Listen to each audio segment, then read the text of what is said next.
Bonjour à tous, je m'appelle Mathieu Campargue, je dirige la société RAGT Énergie et je suis aujourd'hui là pour vous faire un état des lieux un petit peu par rapport à la présentation qui a eu lieu sur le salon du bois énergie pour faire un point sur l'évolution des normes au niveau de l'ISO 17225-9 qui sera une norme dédiée à la plaquette de bois industriel.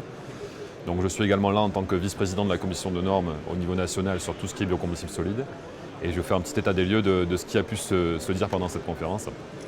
Donc tout d'abord, il y a quand même un environnement du bois énergie qui a évolué de manière importante ces dernières années. On est sur un marché avec de plus en plus de combustibles alternatifs, on va dire, par rapport au bois. Historiquement, on brûlait beaucoup de plaquettes de bois et depuis, on a évolué vers du bois, type du bois extrait des déchets verts, mais également du bois issu de tout ce qui est bois déchets non traités, comme les palettes par exemple. Donc il y avait vraiment un besoin de faire un update un petit peu sur la partie qualité des biocombustibles du coup, et structuration de la filière. Donc la démarche initiée au niveau du CIB, c'était arriver à normaliser les combustibles issus du déchet vert, donc tout ce qui était fraction ligneuse issue des déchets verts. Donc dans ce cadre-là, l'idée a été de structurer cette filière via une norme internationale qui permette de créer un chapeau et créer un contexte qui soit figé au niveau international et qui puisse être transposé au niveau français de manière pratique.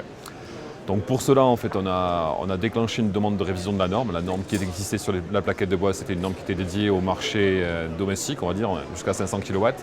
Et du coup, on a dit il faut faire une révision de cette norme pour introduire ce nouveau combustible dedans, pour le structurer. Et on va en profiter également pour ouvrir ce scope au niveau industriel, parce que la plaquette de bois est quand même majoritairement brûlée en termes de volume sur le marché industriel.